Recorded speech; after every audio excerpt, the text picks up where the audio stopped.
Hello everyone. आज की इस आर्टिकल में हम दो बहुत ही इम्पोर्टेंट टॉपिक्स के बारे में डिस्कशन करेंगे, जो दोनों हेल्थ से रिलेटेड होंगे। एक है ट्रेडिशनल मेडिसिन और दूसरा है जेनरिक मेडिसिन। ये दोनों टॉपिक GS1 और GS2 दोनों में इम्पोर्टेंट है और ऐसे में भी इसका इफेक्टिवली यूज़ किया जा सकता है। सबसे पहले हम देखते हैं ट्रेडिशनल मेडिसिन के बारे में। अभी थोड़े टाइम पहले आपने देखा होगा कि सुना होगा global centre for traditional medicine Jamnagar Gujarat में इस्टेब्लिश किया गया था और WHO ने इस्टेब्लिश किया था और ये अपने टाइप का पहला सेंटर होगा पूरे वर्ल्ड में जिसको इंडिया में ट्रेडिशनल मेडिसिन से रिलेटेड जो इंडिया में इस्टेब्लिश किया गया है। वैसे तो इंडिया में ट्रेडिशनली बहुत सालों से शताब्दियों से ट्रेडिशनल मेडिसिन का यूज़ किया जाता रहा है। हमने चरक संहिता सुश्रुत संहिता वहाँ से पढ़ना स्टार्ट किया था कि इंडिया में ट्रेडिशनल मेडिसिन का यूज़ क्यूरेटिव और प्रिवेंटिव दोनों तरीके से यूज़ किया जाता था। तो ट्रेडिशनल मेडिसिन होती क्या है और इंडिया में कौन कौन सी ट्रेडिशनल मेडिसिन, मतलब किन किन को as a traditional medicine use किया जाता है और गवर्नमेंट ऑफ इंडिया ने क्या क्या इनिशिएटिव लिया इसको बढ़ावा देने के लिए। जो global centre for traditional medicine है इसका क्या मतलब क्या पर्पज़ रहेगा, इसको क्यों इस्टेब्लिश किया गया है, तो इन पे हम थोड़ा डिस्कशन करेंगे जो आपको मेंस में यूज़ होगा। इंडिया में जो इंडियन सिस्टम ऑफ मेडिसिन है या जिनको ट्रेडिशनल सिस्टम ऑफ मेडिसिन भी बोलते हैं वो है यूनानी, सीधा, योगा, सोआरिगपा, होम्योपैथी, नेचुरोपैथी और आयुर्वेद। इसमें से सीधा सिस्टम है वो प्रीडोमिनेटली तमिलनाडु केरला साइड में यूज़ किया जाता है। सोआरिगपा वो मेनली लेह और लद्दाख और हिमालयन रीजन में जैसे सिक्किम, अरुणाचल प्रदेश, लाहौल स्पीति, दार्जिलिंग यहाँ यूज़ किया जाता है। और आयुर्वेदा तो आपको आयुर्वेद के बारे में आइडिया।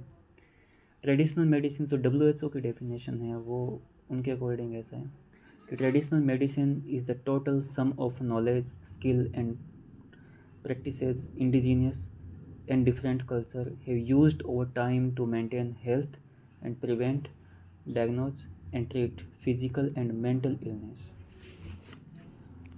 तो WHO की डेफिनेशन है कि ट्रेडिशनल मेडिसिन नॉलेज और स्किल और जो प्रैक्टिसेस जो बहुत लंबे टाइम से अलग अलग कल्चर में जो बीमारियों, जो मानसिक या शारीरिक बीमारियों को रोकने या उनको ठीक करने के लिए यूज़ की जाती थी वो ट्रेडिशनल मेडिसिन या पारंपरिक चिकित्सा है। आपने देखा होगा रिसेंटली कुछ सालों से विशेषकर कोविड के बाद में ट्रेडिशनल मेडिसिन की इम्पोर्टेंस काफ़ी ज़्यादा बढ़ गई है, क्योंकि एलोपैथी है वो केवल मेनली क्यूरेटिव टाइप की मेडिसिन है और जो ये होम्योपैथी है वो प्रिवेंटिव एंड क्यूरेटिव दोनों ही है। आयुर्वेदा या योगा वो बीमारियों को रोकते हैं, आने से ही रोकते हैं, तो प्रिवेंटिव मेडिसिन का एग्जाम्पल है जो न केवल हेल्थ फिजिकल बॉडी बल्कि वो माइंड के साथ भी कनेक्टेड होती है। तो हमने देखा था कि कोविड के बाद में जब लोगों को एनजाइटी, मेंटल टेंशन काफ़ी ज़्यादा बढ़ रही थी, मानसिक बीमारियाँ बहुत ज़्यादा बढ़ रही थी, तो उसके बाद में योगा का विशेष करके बड़े पैमाने पे विश्व के लगभग सभी देशों में यूज़ किया जाने लगा था और 150 से भी ज़्यादा देशों में ट्रेडिशनल मेडिसिन का यूज़ किया जाता है। इसलिए जो नया centre for traditional medicine Jamnagar में इस्टेब्लिश किया गया है उसकी अपने आप में बहुत ज़्यादा इंपॉर्टेंस है। इसके अलावा इंडिया में जो आयुष्मान भारत स्कीम से पहले आउट ऑफ पॉकेट एक्सपेंडिचर था वो 62% के आसपास था, ऐसा इकोनॉमिक सर्वे का डेटा था। लेकिन उस स्कीम के बाद में आउट ऑफ पॉकेट एक्सपेंडिचर है वो 45% के आसपास हो गया, लेकिन अभी भी वो काफ़ी ज़्यादा है, तो वहाँ भी इसका यूज़ होगा। तो हम आगे पॉइंट में ये देखने वाले हैं कि ट्रेडिशनल मेडिसिन की क्यों आवश्यकता है और ये सेंटर इस्टेब्लिश करने की विशेषकर क्यों आवश्यकता रही थी। तो ट्रेडिशनल मेडिसिन की क्यों आवश्यकता है, पहला तो ये हो गया कि आउट ऑफ पॉकेट एक्सपेंडिचर को कम करता है। दूसरा है क्यूरेटिव या प्रिवेंटिव दोनों सिस्टम पे ध्यान देता है। तीसरा ये हमारा ट्रेडिशनल नॉलेज है जिसको हमने बहुत शताब्दियों से प्रिजर्व किया है, तो हम इस पर पेटेंट वगैरह भी ले सकते हैं जो देश की इकोनॉमिक रिसोर्सेज को भी बढ़ावा देगा। चौथा हमारे देश में डॉक्टर की कमी है, जो एलोपैथी डॉक्टर्स हैं उनकी काफ़ी कमी है। जो WHO के नॉर्म्स है उसके अकॉर्डिंग हर 1000 लोगों पे एक डॉक्टर होना चाहिए, जबकि हमारे यहाँ पे 1452 या 1500 लोगों पे एक डॉक्टर है। अगर हम अच्छे से जो ट्रेडिशनल मेडिसिन से जुड़े हुए प्रोफेशनल्स हैं उनका कोई ब्रिज कोर्स या अदर मीडियम के थ्रू या रिसर्च के माध्यम से उनको भी डॉक्टर्स में शामिल कर लेते हैं तो हमारा वो रेशियो भी काफ़ी कम हो जाएगा और दूर दराज के गाँव तक हेल्थ फैसिलिटी को इम्प्रूव किया जा सकता है, जो SDG गोल को अचीव करने में हमारी काफ़ी हेल्प करेगा। और सबसे बड़ी बात है कि हम ट्रेडिशनल मेडिसिन या ट्रेडिशनल जो एक्सपर्टाइज़ है हमारी उसको एक्सपोर्ट भी कर सकते हैं बाकी देशों में। जैसा कि मैंने पहले भी बताया था, कोविड के बाद में ट्रेडिशनल मेडिसिन की काफ़ी ज़्यादा इंपॉर्टेंस बढ़ चुकी है और इंडिया के अंदर इंडिया के पास नेचुरली काफ़ी बेनिफिट है, तो हम इस बेनिफिट को आगे बढ़ा सकते हैं। उसके अलावा हमारा हिमालय रीजन है जहाँ पे काफ़ी आयुर्वेदिक पादपों का उत्पादन किया जाता है। बहुत सारी स्टेट गवर्नमेंट्स आजकल औषधीय पादपों को बढ़ावा दे रही है अलग अलग इंसेंटिव के थ्रू, तो वहाँ से भी ट्रेडिशनल मेडिसिन को बढ़ावा मिलने की मतलब एक बेस है हमारे पास। जैसे हम एलोपैथी में API एक्टिव फार्मास्यूटिकल इंग्रेडिएंट का काफ़ी बड़े पैमाने पर इम्पोर्ट करते हैं, जबकि इसमें ये बेनिफिट होगा कि ट्रेडिशनल मेडिसिन में हमें बहुत सारा कुछ इम्पोर्ट नहीं करना पड़ेगा, तो हम नेट एक्सपोर्टर बन सकते हैं इसमें। तो ये सारे बेनिफिट है। अब ये ट्रेडिशनल मेडिसिन का फिर यूज़ इतना कम क्यों किया जाता रहा है इंडिया में, जबकि डॉक्टर्स की काफ़ी ज़्यादा कमी है हमारे यहाँ पे पहले से भी, बीमारियाँ भी काफ़ी ज़्यादा है क्योंकि हम ट्रॉपिकल कंट्री है, तो ट्रॉपिकल कंट्री में काफ़ी ज़्यादा बीमारियाँ वैसे भी होती हैं। उस निगलेक्टेड ट्रॉपिकल डिजीज़ जिनको बोलते हैं उनका बर्डन भी काफ़ी ज़्यादा है, पॉपुलेशन भी काफ़ी ज़्यादा है। लेकिन सबसे बड़ा इशू ये रहा था कि हमारे जो ट्रेडिशनल मेडिसिन है उनका एक स्टैंडर्ड सिस्टम नहीं था, रिसर्च और डेवलपमेंट पे कभी ध्यान नहीं दिया गया था। उसकी वजह से जो लोगों में विश्वास था वो काफ़ी कम था और अंधविश्वास काफ़ी ज़्यादा फैल गया था। तो इन सब को कम करने के लिए और एक रिसर्च एंड डेवलपमेंट वाला बेस इस्टेब्लिश करने के लिए, लोगों में अवेयरनेस बनाने के लिए, बढ़ावा देने के लिए ये जो सेंटर बनाया गया है उसका मेन पर्पज़ यही है। तो पहले हम ये देखते हैं कि ट्रेडिशनल मेडिसिन में एडवांस नॉलेज की आवश्यकता क्या हो गई थी। तो पहला पॉइंट है कि ट्रेडिशनल मेडिसिन वर्कर्स वो जो फुली हेल्थ सिस्टम के साथ इंटीग्रेटेड नहीं है, उनको ब्रिज कोर्स के थ्रू या फिर अच्छे रिसर्च के थ्रू, अच्छे सिलेबस और रिसर्च के थ्रू उनको हम इन दोनों जो मेडिसिन के जो दोनों सिस्टम हैं, ट्रेडिशनल सिस्टम और अभी जो मॉडर्न सिस्टम जो हम यूज़ करते हैं इफेक्टिवली, इन दोनों के बीच में काफ़ी गैप है, उस गैप को पूरा किया जा सकता है। और जो ट्रेडिशनल मेडिसिन की दूसरा पॉइंट है modernising in studying traditional medicine. WHO काफ़ी इसमें हेल्प करेगा और बहुत सारे अलग अलग देश है जो काफ़ी फंडिंग के थ्रू इस सेंटर को हेल्प करेंगे, जहाँ पे रिसर्च एंड डेवलपमेंट को काफ़ी ज़्यादा बढ़ावा दिया जाएगा। और मॉडर्न टेक्नोलॉजीज जैसे आर्टिफिशियल इंटेलिजेंस है, उन सब का यूज़ करके ट्रेडिशनल मेडिसिन को एक प्रॉपर स्टैंडर्ड तैयार किया जाएगा जिसका यूज़ करना फिर काफ़ी ईजी भी होगा। और ये बाकी कंट्रीज़ के लिए एक हब के रूप में भी यूज़ करेगा, हब के रूप में भी एक यूज़ होगा। तो क्या ऐसे हमने पहले भी काफ़ी इस सेंटर के बनने से पहले भी जो गवर्नमेंट ने, अभी हम देखेंगे कि गवर्नमेंट ने कौन कौन सी इनिशिएटिव लिए हैं आज तक ट्रेडिशनल मेडिसिन को इंडिया में विशेषकर बढ़ावा देने के लिए और इंडिया के बाहर के देशों के साथ कोलैबोरेशन करने के लिए। तो अगर मैं इंडिया के बाहर देखूं तो 2016 में आयुष मिनिस्ट्री ने ये प्रोजेक्ट कोलैबोरेशन एग्रीमेंट WHO के साथ साइन किया गया था। उसका एम ये था कि जो योगा, आयुर्वेद, यूनानी, पंचकर्मा, जो ट्रेडिशनल मेडिसिन प्रैक्टिशनर है, इनके लिए बेंचमार्क इस्टेब्लिश करना, कि ऐसी कौन सी क्वालिफ़िकेशन इनके पास होनी चाहिए कि जिसके बाद ये एज ए डॉक्टर काम कर सकते हैं। और दूसरा जो ट्रेडिशनल मेडिसिन की क्वालिटी और सेफ्टी को कैसे प्रमोट किया जाए, इसके लिए भी WHO के साथ कोलैबोरेशन किया गया था। उसके अलावा रिसर्च एंड डेवलपमेंट को बढ़ावा देने के लिए हमने अलग अलग देशों की यूनिवर्सिटीज़ के साथ, ऑर्गेनाइजेशन के साथ, जैसे US, Germany, Tajikistan, Australia, Saudi Arabia, Japan, Indonesia, ऐसे 32 MOU साइन किए थे।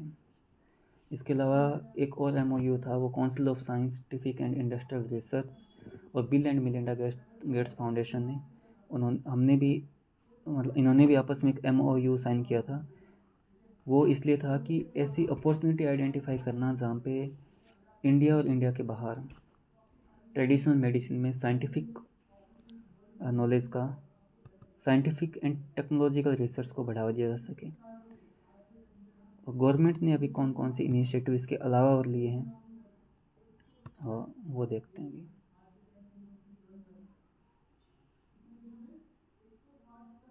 पहला तो आयुष मिनिस्ट्री को इस्टेब्लिश किया है 2015 में।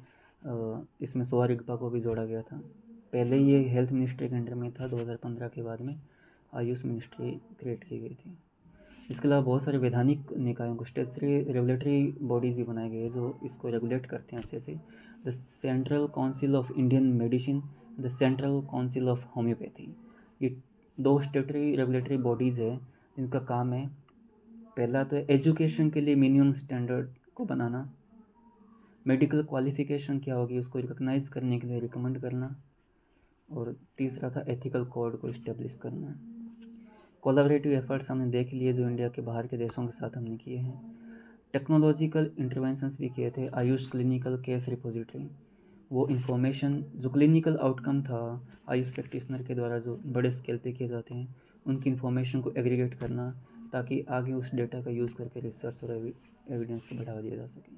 आयुष संजीवनी ऐप भी बनाया था हमने। तो ये गवर्नमेंट ऑफ इंडिया ने काफ़ी ऐसा प्रयास किया, और जो नया सेंटर बनाए उसका पर्पज़ भी यही है, research development and awareness generation करने के लिए। तो ये मोटा मोटा ट्रेडिशनल मेडिसिन पे अगर 200-250 वर्ड में हमें लिखना होगा तो हम इजीली लिख सकते हैं। अब दूसरा टॉपिक है जेनरिक मेडिसिन। जेनरिक मेडिसिन और ब्रांडेड मेडिसिन में कोई डिफरेंस नहीं होता, वो सेम टाइप का इफेक्ट जनरेट करती है। ब्रांडेड मेडिसिन वो होती है जिनका पेटेंट लिया होता है किसी पर्टिकुलर कंपनी ने, जिसने उनको जो मॉलिक्यूल को इवोल्व किया है वो कंपनी उस पर पेटेंट लेती है। इंडिया में वो पेटेंट की अवधि 20 साल है। 20 साल के बाद में अगर पेटेंट को रिन्यू नहीं करवाया जाता है तो वो जेनरिक मेडिसिन के रूप में बाकी कंपनियां उसको डेवलप कर सकती हैं। तो इंडिया वर्ल्ड की फार्मेसी कहा जाता है जेनरिक मेडिसिन में। 20% जो जेनरिक मेडिसिन है उसका इंडिया में ही डेवलपमेंट किया जाता है, लेकिन जो एक्टिव फार्मास्यूटिकल इंग्रेडिएंट है उस पर हमारी बहुत ज़्यादा डिपेंडेंसी है, जो हमने थोड़ी देर पहले भी बात की थी। हाल ही में एक न्यूज़ आपने सुनी होगी, 2-3 ऐसी घटनाएं सुनी होगी कि गाम्बिया में, उज़्बेकिस्तान में और 1-2 और देशों में कफ सिरप पीने से काफ़ी बच्चों की डेथ हो गई थी। और जो कफ सिरप जो बनाई थी जिस कंपनी ने एक्सपोर्ट किया था इंडिया से, और जिस कंपनी ने वहाँ पे एक्सपोर्ट किया था वो इंडियन कंपनीज ही थी। तो उसके बाद में WHO ने भी काफ़ी अलर्ट जारी किया था, और काफ़ी हमारी जो फार्मेसी ऑफ वर्ल्ड जो कहलाते थे उस टैग पे थोड़ा सा नकारात्मक इफेक्ट पड़ा था। तो हम देखते हैं कि क्या ऐसी वजह रही थी जिसकी वजह से जेनरिक मेडिसिन थी इंडिया की वो काफ़ी नेगेटिव न्यूज़ में रही थी। तो पहला तो ये था कि रेगुलेटरी इन्वायरमेंट हमारा वो ज़्यादा अच्छा नहीं है, बहुत सारी एजेंसीज उसमें इन्वॉल्व है। मिनिस्ट्री लेवल पे बात करूँ तो भी कॉमर्स मिनिस्ट्री, हेल्थ मिनिस्ट्री, उसके अलावा फार्मास्यूटिकल डिपार्टमेंट है फर्टिलाइज़र मिनिस्ट्री में, और एक्सटर्नल अफेयर मिनिस्ट्री, ये 4 मिनिस्ट्री एक्सपोर्ट करने में कोऑर्डिनेट करती है। और विशेषकर जो मैन्युफैक्चरिंग और रेगुलेशन बनाने में है वो pharmaceutical department of fertiliser ministry और हेल्थ मिनिस्ट्री, ये दोनों। तो इन दोनों में कोऑर्डिनेशन कई बार काफ़ी कम हो जाता है, और इसकी वजह से जो रेगुलेशन है वो बहुत ज़्यादा ढीला रहता है। दूसरी वजह है कि सेफ्टी और क्लीनलीनेस पे इतना ज़्यादा फोकस नहीं किया जाता। बहुत प्राइवेट कंपनियों की जो मशरूमिंग हो रखी है उनकी वजह से काफ़ी बड़े पैमाने पे वो जो डेटा है उसमें, मतलब वो डेटा उनके एकदम एक्यूरेट नहीं होते, उसमें काफ़ी बड़े पैमाने पे घोटाला भी होता है। और आपने देखा होगा कि 1-2 बड़ी बड़ी कंपनियों के जो CEO थे वो, और जो हमारा हेल्थ मेडिसिन रेगुलेटरी बोर्ड है, जो हेल्थ मेडिसिन रेगुलेटरी अथॉरिटी है, उन दोनों के करप्शन का केस भी आया था, पर्टिकुलरली इस गाम्बिया और उज़्बेकिस्तान के इवेंट के बाद में। तो बड़े लेवल पे करप्शन भी होता है, उसकी वजह से ये प्रॉब्लम रही थी। तो तो 1-2 पॉइंट ये देख लेते हैं कि ये तो नेगेटिव न्यूज़ है, इसके अलावा उसमें कंटेमिनेशन का इशू था, रेगुलेटरी वाला प्रॉब्लम था। लेकिन इंडिया फार्मास्यूटिकल हब बन कैसे गया वर्ल्ड का, ये देखते हैं। इंडिया फार्मास्यूटिकल इंडस्ट्री वर्ल्ड की 3rd लार्जेस्ट है बाई वॉल्यूम, और इसको फार्मेसी ऑफ वर्ल्ड भी कहा जाता है। हम बड़े पैमाने पे एक्सपोर्ट करते हैं, और विशेष करके US और UK जैसे डेवलप्ड कंट्री को भी हम एक्सपोर्ट करते हैं। क्या वजह है इस ग्रोथ की? पहला तो है टैलेंट पूल। इंडिया के पास ह्यूज टैलेंट पूल है, इसमें B pharmacy, M pharmacy, D pharmacy के प्रोफेशनल्स काफ़ी ज़्यादा हैं। जेनरिक ड्रग के लिए हमारे यहाँ पे जो कानून है वो सपोर्ट भी करते हैं, आपने देखा होगा पेटेंट एक्ट में भी। और मैन्युफैक्चरिंग, और तीसरा सबसे बड़ी बात है एनवायरनमेंट इंडिया का वो काफ़ी सपोर्टिव है, विशेष करके मेडिसिन मैन्युफैक्चरिंग के लिए। और इंडिया के अंदर वो 3,000 ड्रग कंपनीज़ है और 10,000 से ज़्यादा मैन्युफैक्चरिंग कंपनीज़ है, तो एक बड़े पैमाने पे मैन्युफैक्चरिंग हब भी है हमारे पास। तो according to Indian economic survey 2021, pharmaceutical industry India की वो 2030 तक 120 टू 130 बिलियन यूएसडी हो जाएगी। और उसकी वजह से मतलब काफ़ी ज़्यादा बढ़ावा दिया जा रहा है फार्मा जेनरिक मेडिसिन को इंडिया के अंदर। तो बाकी जो इशू है, बाकी जो मुद्दे हैं, वो तो हम जनरल मुद्दे लेके सकते हैं। हालांकि नेगेटिव न्यूज़ पे ज़्यादा क्वेश्चंस आते नहीं हैं, लेकिन फिर भी हमको एक दो मतलब इतना अवेयर होना चाहिए कि कम से कम 100 वर्ड तो लिख ही सकें किसी क्वेश्चन में। तो पहला जो पार्ट था वो पॉजिटिव न्यूज़ के लिए था, दूसरा पार्ट था वो किसी नेगेटिव न्यूज़ की वजह से काफ़ी ज़्यादा हलचल थी उसमें। तो हमने दोनों के बारे में थोड़ा थोड़ा डिस्कशन किया है। Thank you.